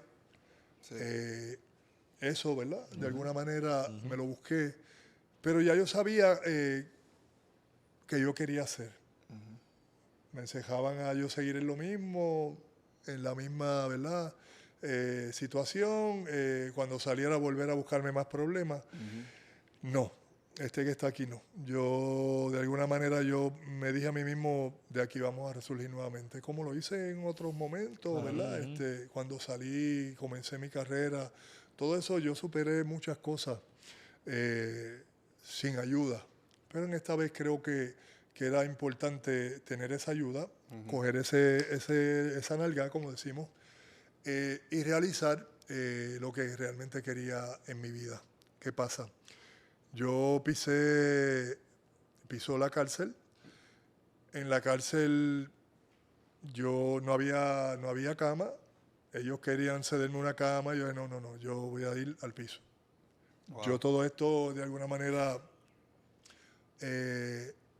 castigándome a mí mismo, sí, ¿no? Claro. Pasando por el proceso de buscar sanarme. No necesito privilegio. No quiero privilegio. Pues no hay cama, no hay problema. Dame un matre que yo me acuesto aquí. Porque no es la primera vez que yo iba a dormir en el piso, en un matre. O sea, así que no me sentía mal. Fueron como 3 semanas que no salí de la habitación, de la celda. 6x6. Una celda 6x6. Y entonces, pues caigo en el primero fue el shock. Como que no comía a veces no comía, me comunicaba a veces no me comunicaba, ¿sabes? Iba en ese proceso. Hasta que había una bibliotequita que se podía entrar a hacer lectura, que a mí me fascina la lectura, siempre me ha gustado. Me leí 35 libros en ese proceso. En ese proceso, pues, entendí, teniendo 2 hijos, teniendo a Silvia, que se mantuvo ahí. Entonces, pues yo tenía que decidir, ¿ves? Porque si ella estaba dando el esfuerzo por mí, yo estando encerrado, ¿qué yo voy a hacer de mi vida? O sea, ¿le voy a hacer perder el tiempo o le voy a de alguna manera compensar, ¿verdad? A ella ese propósito de ella? Yo creo que Dios me la puso a ella para eso, para analizar y yo decidir, porque le pude haber dicho, mira, olvídate de mí, ¿ves? Pero no fue así. Ella insistió y todavía sigue ahí, ¿no? Y ha estado en las bien difíciles mías, lo cual le agradezco, pero más aún la tengo en un pedestal enorme, porque sería muy fácil, ¿no? Como ella dice, haberse zapateado. No, yo tuve que decidir. Entonces, cuando salgo, todavía me encuentro con los 9 meses que tenía que estar en el hogar. Entonces, pues sigo. Ahí es que me encuentro con esta persona psicóloga. Porque uno tiene que cliquear con ciertas personas así, psicólogos, pues a veces uno cliquea con algunos y con otros no. En este caso, había pasado por 2 de ellos. Y con ella, con Mónica Pérez Mirabal, que Dios la tenga en su buen sitio y que esté bien y saludable junto a su familia, porque ella para mí fue entrar la mano por mi boca y sacarme al revés y virarme al revés completamente en todas las conversaciones que hubo, y todavía pues ella, cliqueamos y fue algo, un respiro mayor para mí en el sentido de que ya yo sí había tomado la decisión que tenía que salir de ello.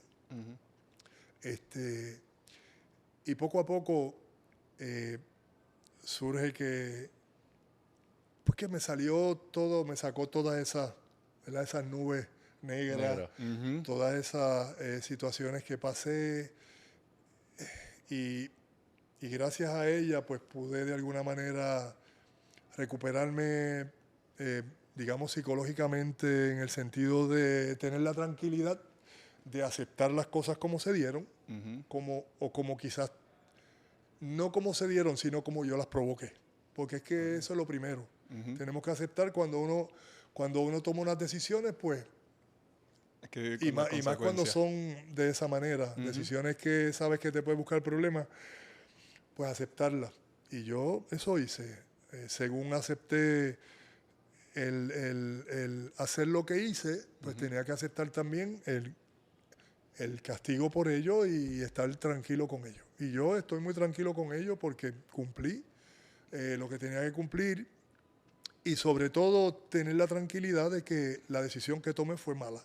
¿Ves? Como en la vida todos tomamos decisiones malas en algún momento y pues uno tiene que dar la cara. Ahora, dicho esto, dicho el tema de la ayuda emocional, espiritual, porque también hay que contar con Papá Dios en estos procesos. Tenemos que también tener el carácter para superarlo. Y el carácter me refiero que si tú le coges miedo al que dirán, ya yo sabía lo que habían dicho, o sea, y obviamente se sorprendió todo el mundo y como yo digo, agradezco a mucha gente que me apoyaron, agradezco también a los que me criticaron, es normal. Claro. No vamos a hacer un billete de 100 para caerle bien a todo el mundo. Y creo que con este tipo de situaciones se sale con carácter. Pues yo pude haberme quedado, voy a seguir en el alcohol, en la droga, ¿para qué? Tenía que tomar esa decisión. Así que Papá Dios obró conmigo y con eso tiene un propósito. Pero puede que Papá Dios quiera y si yo no quiero, pues no se va a dar. Pero definitivo. No, el junte fue bueno. Yo creo que la figura que tú eres para todos nosotros, y como bien hablaste, el propósito que tenga Dios contigo, no sé cómo decirlo, pero te escogió. Sí. Porque es que ser la figura que tú eres, yo creo que te humaniza, te hace más humano al frente de todo el mundo, de todos los niños, de todos los que te vemos. Sin duda. Y pienso estoy seguro que el propósito era ese, hermano, de que si Piculín pudo hacer esto, si pudo salir de esto, si esta figura que nosotros tenemos de macho alfa es una persona, un humano que reconoce sus errores y que sabe que hay que buscar ayuda, brother, eso te hace más grande que cualquier cosa. Sobre todo aceptar la culpa o el error, ¿verdad? Es bien importante, y yo no dudo que fue un balde de agua fría para el país completo, claro. No lo dudo. Y no dudo tampoco de las oraciones que la gente pudo haber puesto, inclusive si no estuvieran de acuerdo, ¿verdad?, con mi decisión. Porque hay gente pues que dice, mira para allá, oye, pasa a cualquiera. Sí. Nadie está exento, nadie. Cualquiera. Nadie está exento de que pueda caer de alguna manera estrepitosa, como fue mi caso. Pero no estamos exentos tampoco de que allá arriba hay un Dios y de que con Él todo se puede, lo podemos lograr en esa fe, en esa oración, pero sobre todo, como digo, con carácter y deseo de uno querer salir de ahí. Claro, Picu. Casi nada. Yo estoy aquí. Es que se me paran los pelos porque es que... Es impresionante escucharte. ¿sabes? Porque nosotros que estamos atrás, estamos afuera, no estamos dentro del proceso y de la situación, y nosotros dos que estamos en el mismo deporte que tú, te vemos como un héroe. Y lo seguimos viendo, y no necesariamente cuando te pasó lo que te pasó, recaímos en lo que él... Ya, lo pico, brother. Sí, carajo tú haces, brother. Claro, Tú eres loco, uno chico. se enoja y Después todo, que te tengo acá arriba, no, ¿sabes? Uno como no sabe, uno no puede abogar. Y las redes sociales es un demonio. Sí, bueno. Que sí, como tú dices, es fácil leer, es fácil escuchar y es fácil quitarte. Esa es la más fácil, como hizo su señora. Mira, yo me pude haber quitado la vida, o sea, muchas cosas, muchas alternativas, pero yo dije, no, yo tengo vida por delante, aceptar el error y seguir adelante. Y eso es importante. Con la cabeza porque en alto. todo el tiempo. Y Sí. como tú dices, aceptaste las culpas, aceptaste los errores, echa para adelante y ahí, como decimos por ahí, ¿sabes? Somos más. Nos levantamos como el ave fénix. De una, ¿sabes? Sencillo, y nosotros, pues, en el apoyo, ¿sabes? Pues, si le pasó a Pico ahora, le puede pasar a otra persona mañana. Y lo vas a ver. Y eso... Sí. Tú tienes 2 hijos. Seguro. Tú tienes tu hija. O sea, la realidad, no estamos exentos de que cualquier... Por eso es que hay que estar pendiente. Yo me fui a los 16 años de mi casa y me fui chamaquito, ¿ves? Pero la realidad en Puerto Rico, nadie está exento de que pueda, ¿verdad? Definitivo. Oye, vamos a poner los ejemplos. Te diste 4 palos, saliste en tu carro, que quizás no bebes mucho, pero y te pasa cualquier cosa, te mete alguien en el medio o alguien te da a ti y te van a hacer la prueba como quiera a ti. Exacto. Digamos, de alcohol. Claro. ¿ves? Sí. Entonces, o sea, uno tenemos que cuidar de lo que tenemos. Nuestra familia, cuidarnos nosotros mismos, porque yo fui una persona que me expuse a todo, ¿ves? Y no lo niego, o sea, me expuse a todo. Y entonces, vamos a decir, me expuse a todo, pero ¿qué hubiese pasado si me hubiese guardado completamente? No sé si me entiendes. Sí, te entiendo. Claro. Que nadie se enterara o lo que fuera. Claro. Ángelo sabía, Sí. ¿me entiendes? O sea, Julio sabía, ¿verdad? De mis situaciones. Entonces, pues no, yo creo que con el mismo, con la misma intención que uno tuvo, digamos, de pensar en lo erróneo, pues tenemos que tener mejor intención Definitivo. de decir, me equivoqué, Vamos para adelante. vamos para adelante. Sí, mano. Dicho eso, Piku, ¿qué se siente haber tenido la mejor reacción algarabía en el concierto de Benito en la residencia Caballo? Porque cuando te presentaron todavía no ha habido ningún invitado que lo hayan recibido de la manera que te recibieron a Antes que ti. Pico hable, ¿qué cosa? Que cuando cayó, ¡boom! Entonces lo presentan en algo de Benito, que es uno de los... Si no es el ícono ahora mismo. ¿A quién ha tenido Benito allí? Benito ha tenido 500,000 personas, 500 invitados. Todavía no hay forma. Todavía no hay nadie que haya superado el recibimiento que tuvo el Pico. ¡Pico! La verdad es que es un sentido doble. Y es doble porque, primero, yo nunca había estado en una manifestación tan cultural boricua. Y yo estuve de embajador el año anterior en la parada puertorriqueña en Nueva York. Ni allí sentí todo lo que sentí en este espacio de la casita de Benito.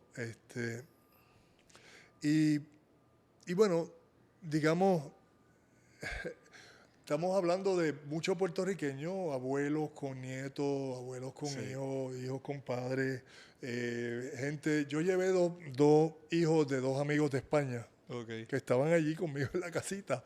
Ella es loca con Benito y de momento ella se frizó y no había nadie que la moviera. Su hermano disfruta un montón, que juega básquetbol, porque su papá jugó básquetbol conmigo en Málaga y tuvieron digamos, le di la oportunidad para que fueran con nosotros, una sorpresa que le di a su papá, que no pudo venir porque se tuvo que ir a Dominicana. De todas maneras, la cuestión es, y a la pregunta que me hace fue, la verdad que yo creo que, no sé, yo estaba con Miguel Cotto, y ¿cómo me sentí? Pues me sentí como si hubiese estado en el Coliseo Roberto Clemente. Mira qué sencillo lo voy a poner. Yo le digo a mi esposa, es que me sentí como si estuviera en la catedral del básquet. En ese último juego que yo pude darle a mi gente en el 2003 para clasificar a la 2004. Exacto. Sí, yo creo que me sentí así. Bonito, idénticamente igual o mejor, porque va doble porque obviamente estoy pasando por un proceso mío, ¿verdad? Sí. Y les digo la verdad, yo fui porque no me quería perder primero eso y segundo quería llevar a Silvia, ¿no? Porque no salimos hace tiempo, etcétera, y qué mejor sitio para ir y disfrutar este espectáculo de Benito tan emotivo como puertorriqueños, porque es que no se manifestó otra cosa allí por 3 meses que no fuese la puertorriqueñidad, la cultura, nuestra herencia de nuestros abuelos, etcétera, por ahí para atrás. Y eso fue lo que yo vi. Yo no vi otra cosa que no fuese eso. 4 horas. 4 horas. Llegaste temprano. Chico, cállate. Y es otra cosa. Contra, dijiste que pudiste llevar a quien sea y Fili no fue. Contra Fili no te podía llevar. No fui. Pero yo creo que queda una más. ¿Tú crees, verdad? Yo creo que vas a tener la oportunidad. Yo creo que lo dijo Pico. Yo creo que puedes tener la oportunidad. Yo tengo que ir a vivirme esa experiencia ahí. Pero fue una experiencia, oye, para que vengan chinos, japoneses, españoles, de todo el mundo. Ese muchacho nos ha puesto a nosotros en el mapa. Increíble. Pero queda demostrado, Pico, que tú, como también cualquier persona, eres mucho más de cualquier cosa negativa. Y obviamente te recordamos por todo lo positivo que tú has hecho por la isla. Exacto. Y yo pienso que oye, errores cometemos todos. Yo no pido que me vean con pena, pero sí como un ser humano. Claro que sí. Y estuve allá arriba, me caí y lo vuelvo a surgir. Y lo puede hacer cualquiera que pase por las mismas circunstancias, ¿no? Pero mi invitación es esa, no prueben lo que no tienen que probar. Se acabó el tema. Ya estamos a punto de terminar, esto es la última. Yo sé que esta preguntita a Piku le va a gustar, porque yo sé que es un tipo inteligente. El top 5, ¿verdad? Le zumbamos un top 5 ahí para que los top 5 de José Piculín Ortiz. ¿Cuáles son tus top 5? Pero con él en la 5 o en la 4. ¿no? O en la 4, ¿no? Vamos a poner a... No, tranquilo. No decimos nadie. Top 5. Un top 5. Bueno, yo voy a serles bien justo. A veces me pongo a pensar cuando hago en el podcast mío y pongo a los compañeros, ex compañeros en el mismo tema. Spotlight. En el spotlight. Es difícil. Sí, es bien difícil. ¿Por qué? Porque yo creo que la justicia la va a dar su época. Exacto. Raymond Dalmau yo creo que fue uno de los que habló de eso, porque he ido viéndolos después. Claro. Y la justicia se le puede hacer siendo por época.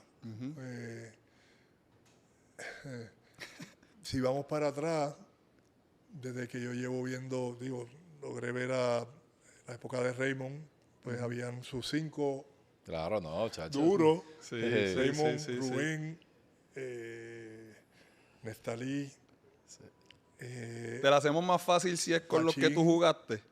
Con los que yo juego, eso es demasiado fácil. Tienes 4 Pero generaciones. lo que pasa es que, mira, en mi es que tú época, fuiste un enlace también entre esa vieja escuela y la nueva es que escuela. yo tuve 4. Exacto. Yo tuve esa vieja escuela al principio de los 80, Sí. que fue ya yo saliendo y ya después cogí 3 más, Exacto. que es la de ustedes. Pero hablando en claro, si estoy yo ¿verdad? Como centro, yo no puedo cambiar a Jerome Mincy ni a Ramón Rivas. No los puedo sacar porque creo que con ellos tuve una historia bien positiva dentro del equipo nacional. En los otros 2 ahí es que está, porque Eric Casiano sabemos lo que animal, lo que tuvo como jugador impresionante, increíble. Sí. Carlos Arroyo, pero tuve también a Fico, a James Carter, a Georgie Torres, uno de mis héroes. A Quijote también lo tuviste. Mario Morales en la 3. Así que, sí. Sí, Dani Ayuso. En Pico le podemos dar top 10. Sería más justo, digamos. Sí, claro, claro que sí. Jugar con... Yo tengo muy en alto, y voy a ser bien honesto, por ejemplo, un Edgar León. Claro. Lo tengo muy, muy en alto porque no, digamos, no ganó campeonatos, pero fue líder de puntos en esta liga. En la selección fue un tremendo jugador. Sí, doble. Sustituyéndome y no. Ajá. Porque yo recuerdo el Panamericano 91 en Cuba. Jugamos la final Guayama-San Germán, que ganamos nosotros. Nos fuimos en un avión, Carlos Morales, James, Tuto, yo. Nos fuimos en un avión, pero ya Edgar estaba jugando de titular. Yo llego allá y le digo a Raymond, no, déjalo a él que siga de titular y yo vengo del banco. Porque de alguna manera yo sé lo que puede pasar, ¿no? Claro. Así que así fue. Pero yo a Edgar lo tengo muy, muy en alto porque fue un gran jugador. Y los años que estuvo, que se mantuvo en la selección. Claro. Terminó primero que yo. Edgar yo creo que es mayor que yo por un año. O igual que yo. Ahí. Sí. ¿Sabe? Y en esa época Ramón Ramos iba a ser un fenómeno. Un top que pues, digamos, fue muy, muy, muy difícil esa pérdida. Pero creo que hay que hacer justicia, ¿verdad? A quien se merece justicia. Sí. Y nosotros, este país ha producido muchos jugadores demasiado buenos. De alto calibre. Demasiado buenos, de mucho calibre. Porque yo no creo que sea justo compararlos con el NBA. Yo no entiendo que ese nivel, esa liga es otra cosa. Sí. Pero nosotros tenemos la nuestra. Claro, correcto. Claro, vamos a ser claros. Los criollos. Nosotros tenemos que verlos de aquí para abajo, de México para abajo. Sí. ¿Ves? Yo creo que tendríamos que ubicarnos en ese sentido, bueno, por población, vamos a decirlo así. Claro, Estados Unidos tiene una población tan grande por milla cuadrada, pueden sacar lo que les dé la gana. Sí, definitivo. Y si no lo hacen, pues están chavados. Mira, Pico, antes de irnos, háblanos de tu proyecto del GOATcast. Que tengo que decirte, espérate, antes de que diga. ¿Qué jodido Guille?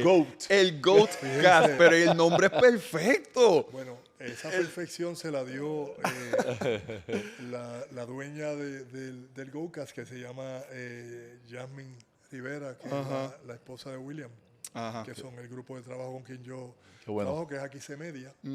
Entonces, me sorprendió muchísimo cuando de momento, ¿qué tú crees? Y yo, bueno, eso se lo pones tú. Pero espectacular, brother, espectacular el nombre. Entonces le dije, pues está bien, vamos a hacerlo el GOATcast.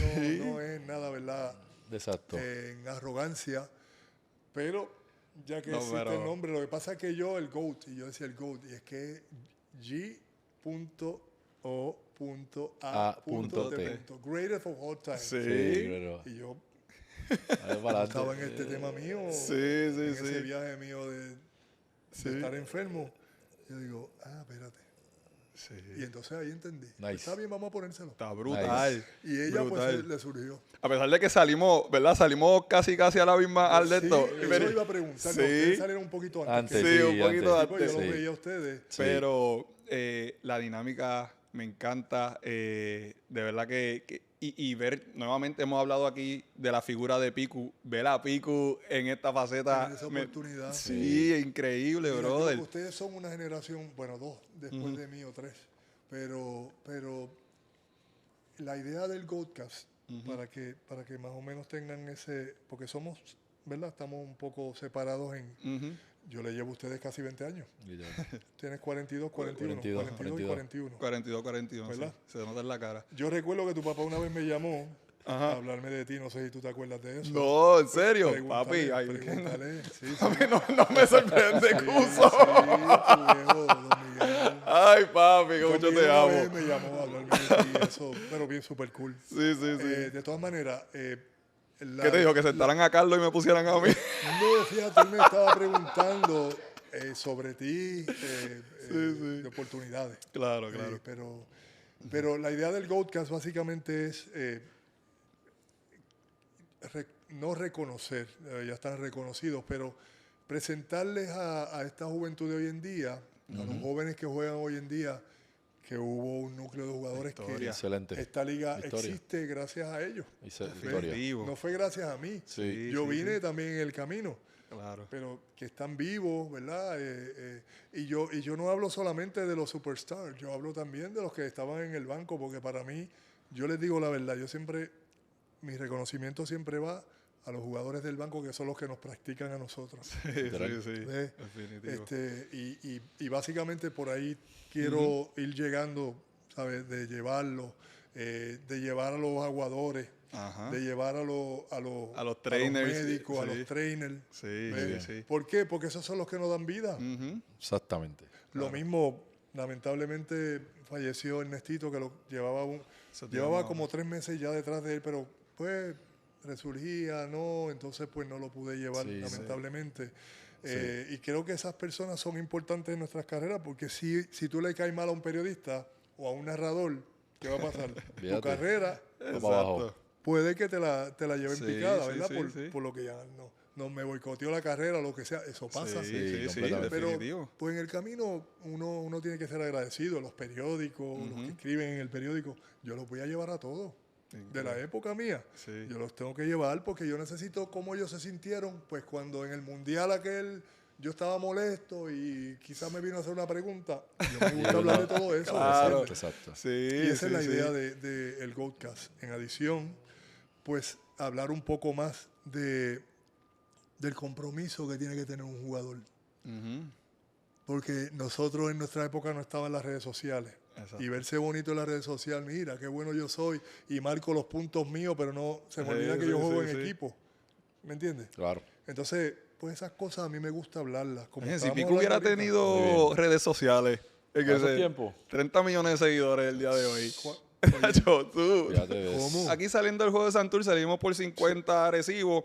Nos vemos mañana. ¿Tú te imaginas?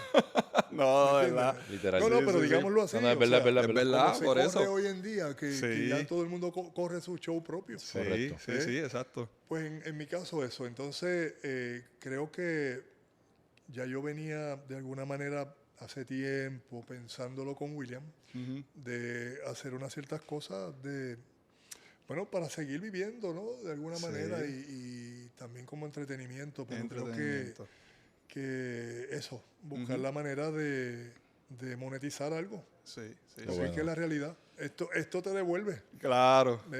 No, y se queda ahí para toda tu vida. O sea, nosotros no vamos a estar aquí para siempre y gracias a Dios se le está dando a la gente la historia. Y más aún los felicito porque tienen que plasmar las cosas importantes y necesarias para uno lograr en la vida las metas. No son fáciles, no son tener una red social y tú seguir adelante. Exacto. Lo que les hablaba al principio cuando llegué. ¿Sabes? Uno tiene que ponerse, ¿verdad? De alguna manera, no es tan fácil como parece. Tú no vas a la cancha y porque juegas un jueguito y pones a Kobe Bryant a brincarlo con un botoncito, es lo que, es lo que te va a pasar a ti. Allí tienes que sudar y correr y ponerte en forma. ¿Ves? Sí, claro. Y muchos de nosotros los padres nos confundimos con eso. ¿Ves? Es verdad. Por alguna manera, porque vemos jugadores buenos en NBA, no necesariamente tus hijos van a ser NBA, aunque sean buenos en categorías menores, porque en el camino les queda lo más importante. Y sigan plasmando eso y me encanta su dinámica. Gracias, caballo. Obviamente 20 años después que la mía, pero que está pero vamos por el mismo camino. Adelante. Vi un shout out a Natalia Meléndez, que la vi con tu camisa. Con el merch. Háblanos antes de irnos, hablamos de ese merch, Pico, que tiene el Concord atrás también. Tengo el Concord atrás. Sí. Pero, ¿dónde se puede conseguir? Y nos explica un poco. En piculínortiz.com. Okay. Por favor, quiero aclarar que son preórdenes. Si ustedes ven que en algún momento como que paramos, es porque tenemos que hacer esa orden y comenzar con otra nuevamente. Todo el mundo me escribe, ¿cuándo? Ya se acabaron, ¿no? Son preórdenes, así que hay que tener la paciencia, ¿verdad? Para adquirirla en piculínortiz.com. Bello, excelente. Nada, Pico, de verdad que un honor De verdad que muchas gracias por sacar de tu tiempo. Sabemos que es bien limitado. Tenía pendiente, los tenía Sí, pendientes. Y no solamente ustedes, muchos que están por ahí, ¿verdad? Pero como el tema mío de salud, pues ha ido en un tobogán, que ya ahora pues estoy poco a poco ya estabilizándolo. Sí. No es que no tenga el cáncer, todavía sigue ahí en ese... ¿verdad? Seguimos en la pelea, pero lo vamos a superar Dios mediante. Que sean pacientes como nosotros. Sean pacientes como nosotros, el pico va a llegar y de verdad que... No me voy a negar a nadie, créeme. No tengo por qué. Hay mucho de qué hablar. Y demuestra a la gente... En perspectiva de todo, ustedes, de ellos. Así que va a ser... Hay mucho que excelente, papi. Gracias. Aconsejar y compartir. Eres el mejor, caballo. Te queremos mucho. Sabes que las oraciones van a seguir plasmadas, no solamente por ahora, sino por siempre. Por tu familia también. Y estamos aquí para las órdenes podcast Club 21-7. Gracias a Silvia, a tu esposa. Gracias a Neicha. Y nuevamente gracias al Sheraton Convention Center por tenernos aquí. Piculín Ortiz, el GOAT. ¿Qué más quieren? Se lo trajimos y gracias a Dios por esta excelente tiempo y excelente dinámica con el GOAT. Nos vemos en la próxima.